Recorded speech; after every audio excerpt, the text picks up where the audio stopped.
It's a new season. Come on, rock with me. It's a new day. A fresh. No, that's not the one I should have.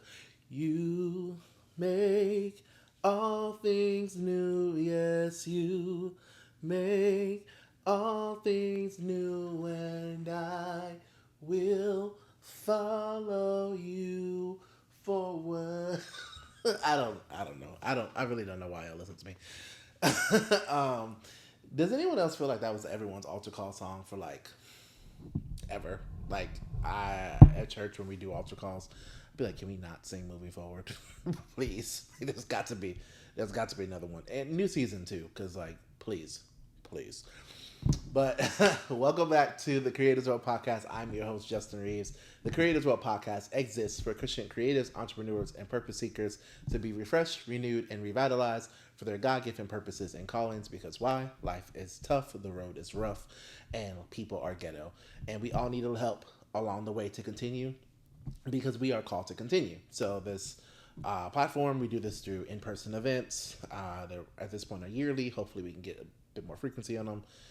One day, I would love to tour it, bring it to a city near you, to do all sorts of stuff. Like, just the fact of the matter is, like, there is um, strength, there is merit, there's goodness in conversation, right? So, like, when you are having a conversation with creatives, a lot of times just talking about your issues can help the problem, right?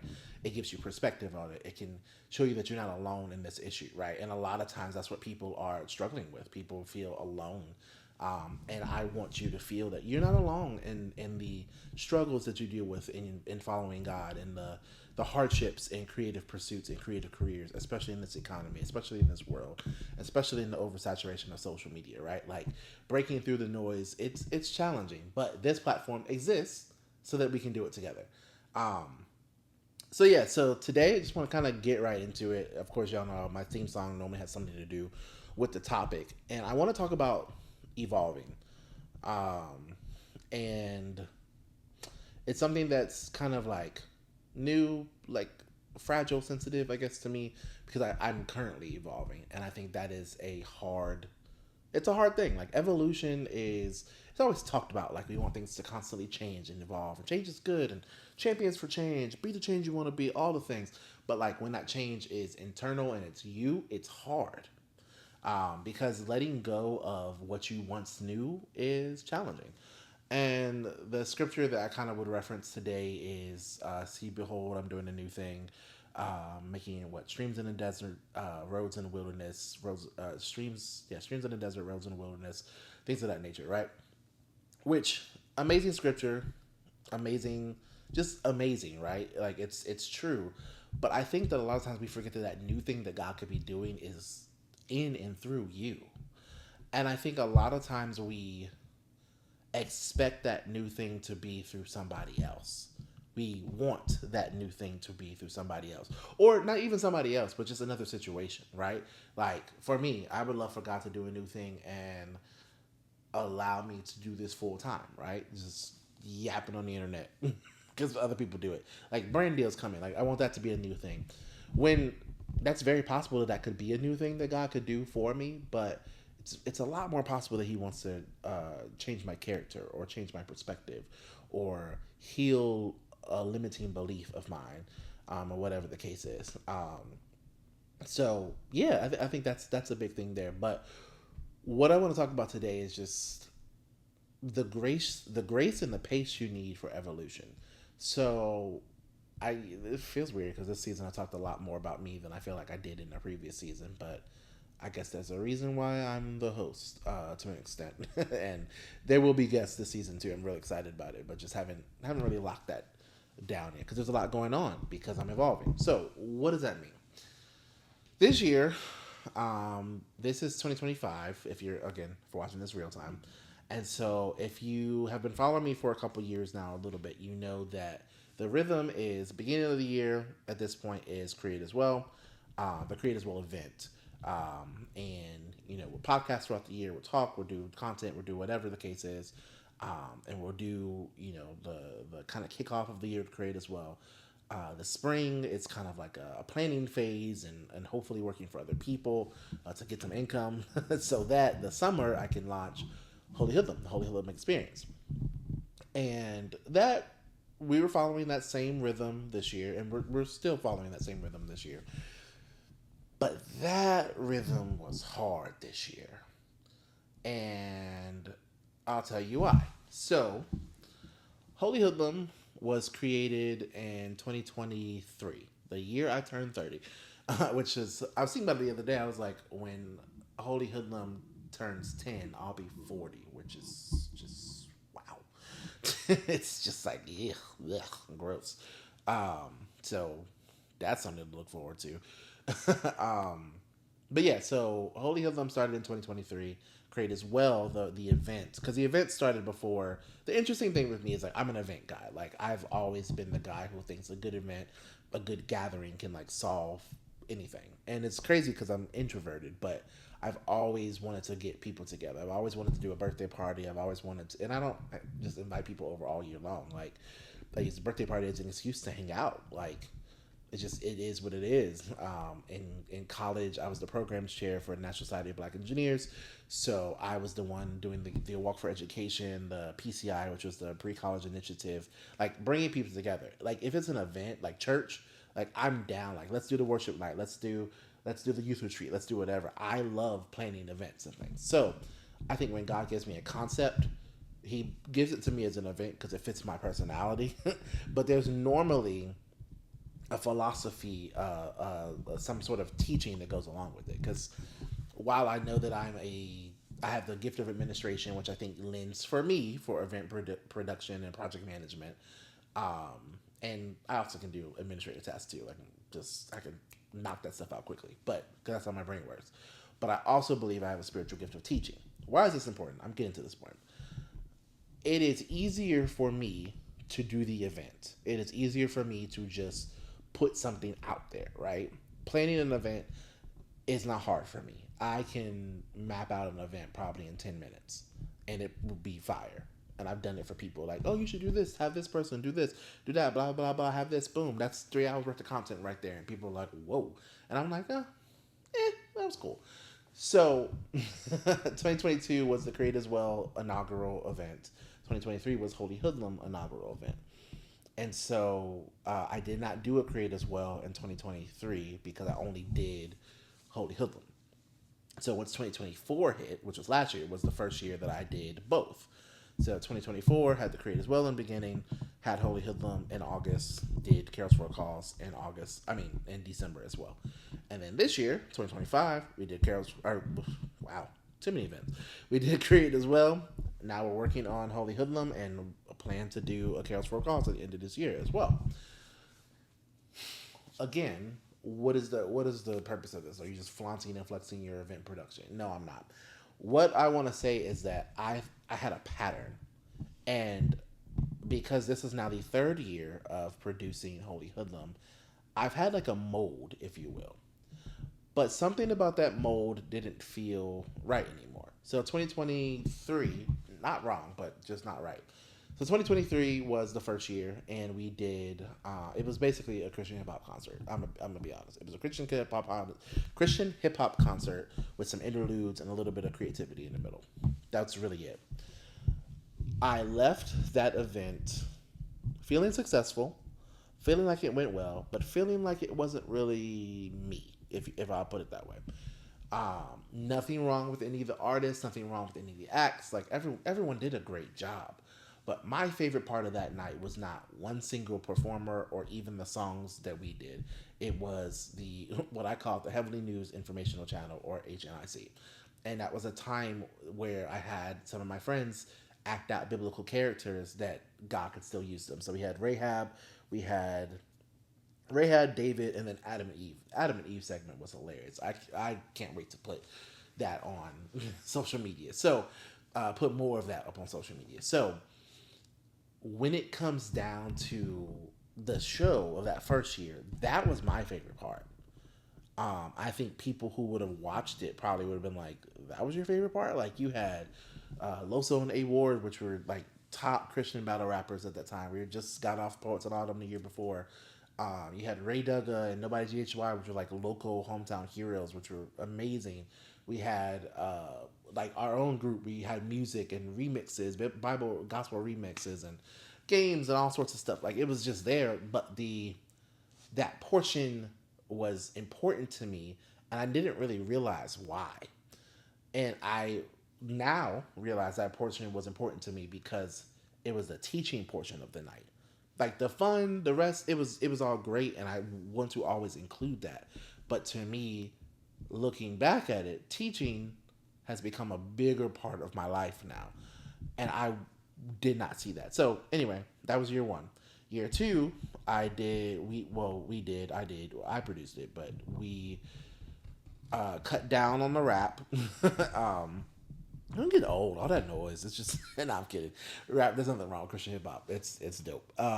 But had one rap artist last year, and then the music we allowed people to choose their music.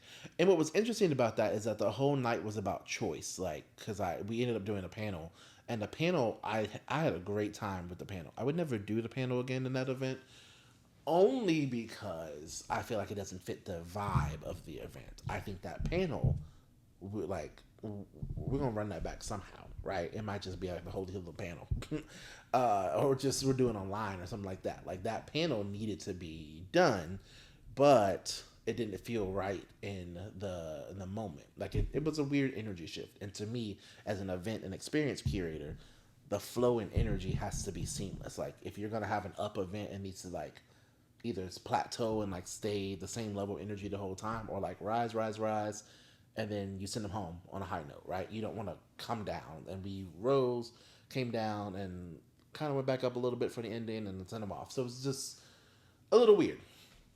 But that event, to me, year two was better than year one. Why? Because we did more teaching. I enjoyed the music more because I'm more of a gospel fan. Honestly, I'm a '90s gospel, 2000s gospel, like, and that's what we did. I like Christian hip hop. I listen to it. I listen to it in the gym. Listen to it while walking. I enjoy it. It's still not gospel to me, and I think that's fine because it's its own genre, and it deserves its own respect in its own genre. That is a completely different conversation. We're not getting into that tonight, or ever, hopefully. But if you know me in real life, we can talk about it. But this year, coming into year three, I now have two different models of what worked because both were good, right? Both were successful. So year one, you got like more of the concert feel or whatever. Year two, it's more audience interaction.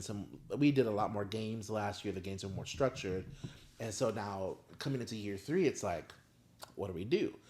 And so I kept feeling this like burden to teach, but I didn't want it to be boring because to me, and I'm gonna be honest, I love Christian events. I'm a Christian. I'm gonna support the events, but a lot of these events are church services, and there's nothing wrong with church. But if I'm going out on a Saturday night or a Friday night, or even a Sunday night, like I want something different. And it's nothing wrong with church, but I want something different. I want an experience. I want to do something like that I don't normally do in church. And so to me, church is the preaching, the teaching, or whatever. So I don't really want to preach and teach at an event unless it's like a revival. And also don't start calling me for revivals, please don't. But like my point is, my brain and my spirit, if you will, are more aligned to this gift of teaching that the Lord is unlocking within me, and the desire to do it. I started to notice it. Like I enjoyed the podcasting, right? Because at the root of this is communicating, this is teaching, this is taking a point and expanding upon it and trying to break it down so that you understand it and grab something and get something from it, right? And so, yeah, so that was my like that was my thing. That was my big thing. It's just like, okay, Lord, like help me to help me to do it. Like you know what I'm saying? Like Lord, help me to do it. And whatever it is, I don't know. But Lord, help me in my pursuit of making this event happen, right? But as I'm going through the event, one of the key individuals is no longer able to participate with the event for some fundamental reason. So that was hard for me to, and we'll process that in another podcast episode. But I think what got me is like, okay, this event, I feel like it needs to change. Not just because this individual wasn't able to participate anymore, but I feel like this event needs to shift. But again, I don't want it to just be a panel. I don't want it to be a podcast event. Like, I don't have any issue with live podcasts. Matter of fact, the Create as Well might be more of a live podcast type of situation, and that's fine. But and that's what it was this past time. It was weird. um, it was very good, right? People tell me how great and impactful the event was and whatever, but it was it was it was weird to me because I started to see myself in a different way. So, the first step in your evolution is to let go of the old perception of yourself. And so, what do I mean by that? I have viewed myself as the logistician, which is just basically the planner, the fancy word for saying the person who plans stuff and puts stuff together. For the longest time, I didn't think I was creative, which was hilarious because growing up, I wrote songs. I had notebooks and notebooks of songs. I had short stories that I wrote. I had plays that I wrote. Like, I was always interested. Like, I've never been a fashionable person, but I've always wanted to. Like, even in high school, I was like, oh, that could be a cool shirt design. Like, I've always had that mindset of like, maybe one day I'll have a store, but I never really had the language for it, right? But somewhere along the line, I know exactly where it was. It was a teacher in high school that said, you can't like English and history and also like math and science. You got to pick one. And everyone said pick math and science because that's where the lucrative careers were, because this country, we're not going to get into, again, I don't want to get into politics. But long story short, I went the math and science route and was good at it. Again, the Lord has blessed me with the ability to do both. But I had a hard time accepting myself as being a creative individual. And I know the word creative is so overused in today's society. It's overused. I think some people aren't necessarily creatives; they're visionary. I think there's visionaries, like there's creatives, and there's executors. There's a lot of things that fall under the umbrella of the general term creative. And so for me, I'm a visionary. Like, I do know I'm a visionary, but I'm also an executor. Um, when it comes to my creative side. There are a lot of people who are just ideators and contributors, right? There are some people who just will never have their own platform. They never have their own event or whatever. I think I can do both. I can serve someone else's vision and do my own. But in this process of me becoming and evolving, I never gave myself a language for becoming and evolving. Like, I was doing it and I am doing it, but I never have sat back and been like, wow, this is different. Because if you would have told me in pre-COVID, and really even a good portion of COVID, that I would have a podcast, like, I've always liked them. I think they were cool. But to say that I would have one and I would be teaching and talking and sometimes a little preachy, which gets on my nerves, like when I go back and listen to it, like, why'd you start fussing? But I wouldn't have believed you because I've always felt like I had a friend in high school that I felt like I would always be his number two. Like, I would like, hey, you be the face of the business and I will do the operations. And I think I can do that. I really think I can. I also know that the Lord has a forward front facing ministry for me. I don't know. I don't know at this point, and I've given up on trying to know. I don't know that I'm going to be just behind the scenes or just forward facing. I might be both. I might just like there might be different seasons. I don't know, but the Lord's given me the ability to do both. But what I have not given myself credit for and like language for is the evolving. So I want you to kind of stop at this moment and think about your career, your creative career, and think about what's changed. And I know a lot of times we'll just be like, nothing's changed and just keep it moving. But I highly believe that's true.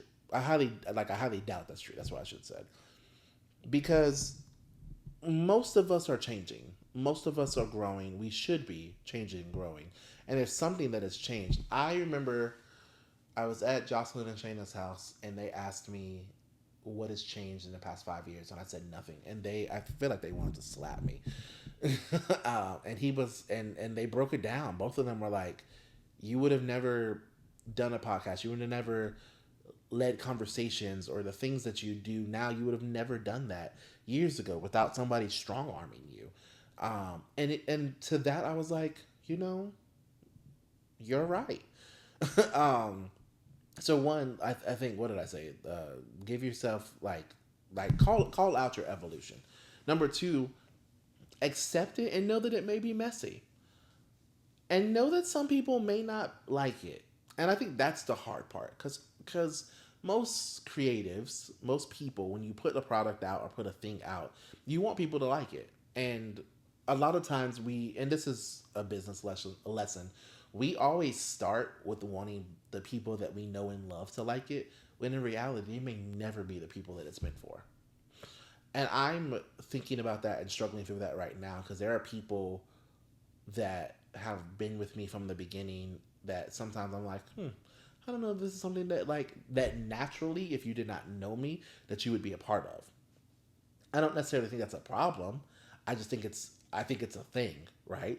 I think sometimes you have to look at it and be like, wow, like, I'm thankful for your support. I want you to continue support, but you probably wouldn't have just done this on your own. Like, and I think that's okay to know that an event that you made may not be for your friends. I think that's why it's so important to learn yourself, learn your product, so that you can market it properly, so you can find that correct audience. Because sometimes your friends and family will be your audience. I don't have a lot of friends, like super close friends. I have some, but I don't have a lot of super close friends that are business owners or creatives and doing things like this. I can think of, I don't want to count because then I'm gonna be. I can think of like four right now, and that sounds like a lot. But like when I think of the majority of people that I'm around, there's not a lot of, I guess, five. There's not a lot of people that are doing this kind of stuff, and that's okay. But when I go to promote my events, I should know that like they may not want to come to a create as well, right? Because they don't need to be refreshed, renewed, or revitalized, because they're not doing any of that kind of stuff, and that's okay. And in that evolution, know that some people will drop off. Some people will, but for those who drop off, the Lord will send people. The Lord will send you your audience. And I think, I say this often. Your audience is of an undetermined size. It may be 10, it may be 100, it may be 1,000, it may be some multiples of those numbers, it may be some division of those numbers. I don't know. It may be 1,000 one year, it may be 10 in another year, it may be a million in another year. I don't know. But in your evolution, those people will come and go and meet you on your journey that are also on their journey. Like, we have to remember, people are on their own journey. So if you're, for me, for example, if I was behind the scenes producing events, right? And now I'm more the face of my events and the brand behind my event as well. Like, there are going to be people who latch on and be like, oh, I want to do this because I see you. You're cool. I like what you're doing, or this is encouraging to me because I want to do this type of thing, right? So that, like, there'll be people who latch onto that part of your journey because now you're showing that. They may have never cared before because I didn't give them anything to care about, because they're like, oh, it's just a CHH concert or whatever. It just, it is what it is. And then three, be patient in your evolution, because you've never been the person that you are before. You've never been the person that you are now before this moment. And I just really think, I'm going to be honest, we don't give ourselves credit for that. Like, somehow, some way, we believe that who we are now needs to somehow, like, be this perfect version. You've never been this person before. I have never. This is the first year where I have been so front facing in my events. In all of my, like, this is the first time consistently that I'm putting my face on a flyer. I know that sounds crazy, but the first Holy Hoodlum, the no, the first Creatives Well that I did My name was nowhere on that. My name was nowhere on that flyer. My picture was nowhere on that flyer. Fast forward to the Carols for a Cause for that year. My name was not on that flyer. Like my name wasn't on the flyer. My picture wasn't. Then the first Holy Hoodlum flyer. My name and my picture was nowhere on that flyer. My company name was. That was an addition there. It was Holy Hoodlum by the JR Group. But like, and then we didn't have Carols for a Cause that year. And then 2024 comes, and then I put my name on I put my picture on the flyer. I think. No, I didn't. I didn't. I had other people on the flyer. I finally put it on there for Holy Hood. That's what it was. Holy Hoodlum of last year was the first time my picture was on one of my flyers for my events. If you sit and think about how crazy that is, but it was an evolution. It was a thing. I was not comfortable being the front facing brand. I just wasn't. That wasn't my thing. I wasn't intending for it to ever be that way. But lo and behold, here we are, right? And so ever since that Holy Hoodlum last year in 2024, this created as well, I was smack dab in the middle of the flyer. Weird. This Holy Hoodlum, I'm not on the flyer, but no one's on the flyer this time. And I probably will change that. But there are different iterations of this flyer that are going to be coming out so that I will actually be on the flyer. But like, give yourself the ability to change and give yourself like we always say, like, give yourself grace. Actually give yourself grace. I have a friend who, if I if I say too much more, it'll give away who I'm talking about. I have a friend who does a certain type of art. We'll just call it art because it is art. Who does a certain type of art. This friend is now branching into another form of that same art, but it's different. It's not bad. It's nothing that's terrible. It's cool. It to me it's a natural progression. But this friend is struggling because this friend has never been that before. And so I'm watching them struggle real time while also looking in the mirror at myself and saying, you're struggling too. Because I've never been this public teacher, if you will. Like, I've been teaching Bible study since the pandemic, so since 2020. But even before that, I've always been like, no, because I was like, I did it in college. I was a Bible study group leader. That's what I was like. I was doing it for a long time. So like, I've been doing that before, but that was before college for me was like the beginning of social media. I'm not that old. I'm 32 this year. But but now doing it in a podcast style, doing it in front of church, like doing things like that, like that is hard. That is weird. That is a different. That is people now looking at me differently or like asking me questions. And I'm like, why are you asking me this question? And they're like, aren't you the teacher? No, I'm not. But like, I guess I kind of am. So like, have grace for yourself as you're figuring yourself out, and lean into the Holy Spirit because He's here to lead and guide you into all truth. And the truth of the matter is that we need Him to lead us into this truth because we don't know the truth. We don't know who we are. We don't know, and we need the Holy Spirit, and we need to rely on the Holy Spirit more. Um, Finally, I would say accept who that evolution is because it's a cool journey. I will say letting this event unravel, and I mean unravel. The story I can tell of this event, and I got to figure out a way. I don't necessarily want to do it on this podcast, but like I have a whole YouTube channel, and so I want to do like a documentary type of thing for like the event because I think there's a lot that if you're an event producer, planning the event for most people who are true event producers, planning the event is not hard. It is fitting the people into it. It is marketing and promoting it. It is knowing the event identity, like all the intangible things about it are complicated. But like calling a venue, getting it selected, getting a date, getting a flyer, like all that stuff is easy. But really crafting the event story is the complicated part. And I think that that's what a lot of people need help with. And I think that I've done that time and time again. And I would love to share that more. I really want to share more of my event production journey. And I'm going to try to do another playlist on YouTube about just like the different events and things that I do and all that. But anyway, but like back to the evolution portion, it has unraveled in such a way that if you talk to anybody who normally is a part of the event, they probably like, we haven't gotten information. We like, he's normally very ahead of stuff. And I talked to Ethan. Ethan is, the band.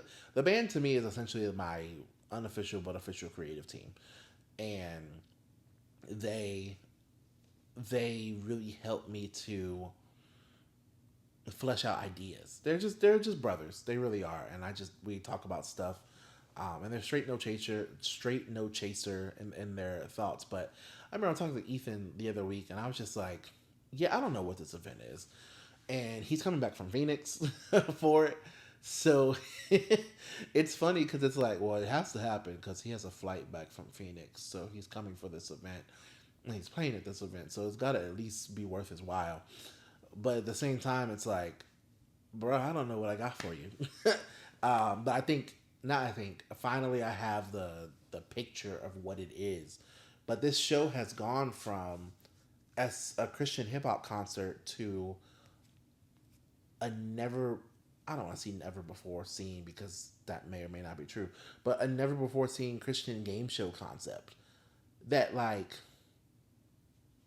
I don't know, like it's it's crazy to me because it's like, how did we get here, you know?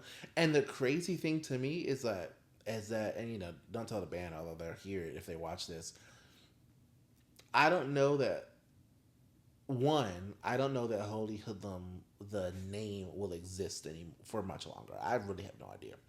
I think this game show concept is extremely dope. I'm really excited about it. There will always be music involved, but I don't think it's gonna be to the same extent that it's been. And I don't think it's because I'm giving up or anything like that. I just don't know.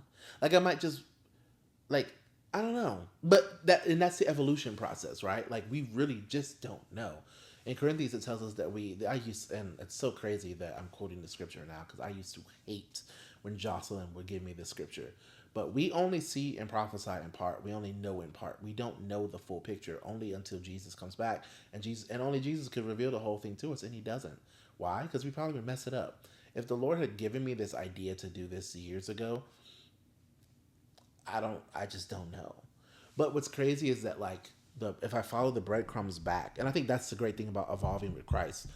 If you follow the breadcrumbs, all things work together for good. So I've been bringing games into all of my events. I've been always had some sort of spin the wheel something, some sort of random game. The spelling bee that we did last year for Holy Hoodlum, the like just the cipher, like just the whatever activities I've done, they've all built to like, and they were always like a transition point, an interlude. Like it would be a game, then we have another performer, a game, and then we do something else. Now it's like the game is becoming the main thing, and I think I fought that very hard this year because it didn't seem right. Like in my mind, it was supposed to look a certain way. And the supposed tos will always get you messed up when it comes to following God because you say, I was supposed to be married by this time. I was supposed to have this level of house. I was supposed to have this level of success. That's just not really, just let that go. Let the supposed tos go. Um, but yeah, so it's weird to think about the evolution of this. And it's weird to think that like how this could go places. Cause I always said I want to make events that are lean, and I would want to be able because I want to be able to travel. I want to be able to tour them one day. I think it's crazy to be a tour manager for everyone but yourself. I have to say, I don't think the again all things work together for good. I don't think the Lord would give me these opportunities and these desires to be a tour manager for everyone, and I can't do a single show in another city. That's crazy. That doesn't feel right. You know what I'm saying? Like it doesn't feel right. So, but with touring, because I understand how touring works, you got to be lean. Like it's expensive to put on a show in another city, and so I think with that, getting a show down to the bare bones of what it is, so that you can present that to another, another church, another organization, another ministry that wants to bring it. And now I can honestly say that you can probably just bring me and one or two other people for a holy, like we could probably do me and a DJ and a co-host for a holy hoodlum and just three people. And that just sounds crazy because I used to be like, no, we need a full band and we need this, we need that, and I still love those things and want all of those things, but it's evolving. So yeah, like I said, I hope there's will be more about that coming out soon. But more importantly, beyond that, I just want everyone to know that it's okay to evolve. You don't have to do the same thing forever. I think it's so crazy. Like Jocelyn really is. I'm so thankful for him in my life, but he's like the one guy who makes me think about stuff in very different ways because he has had various positions at our church, and he's been very clear that he needs to start and stop. He needs to have an on and off date. And I was like, what? And he said to me, and he was like, I'm not dying in this position. I'm not doing this position for more than 5 years or like 3 years or whatever. Like there's a transition, a succession. And I'm like, this man has really evolved from the time that he's been an assistant worship director, he's been a theater director, he's been a praise and worship leader, he's now the worship director. And so just he's just done new things, but he's always said like we got to create new leaders, we got to do this, we got to evolve, we got to do more. And I feel like a lot of times we have this mindset that if I start off as a poet, I have to be a poet for the rest of my life. When you look at the original Poets and Autumn cast, Jackie, Preston, Ezekiel, uh, we'll just use those three for example. They all started off as poets. Jackie doesn't do any poetry now. She raps, she teaches, she podcasts.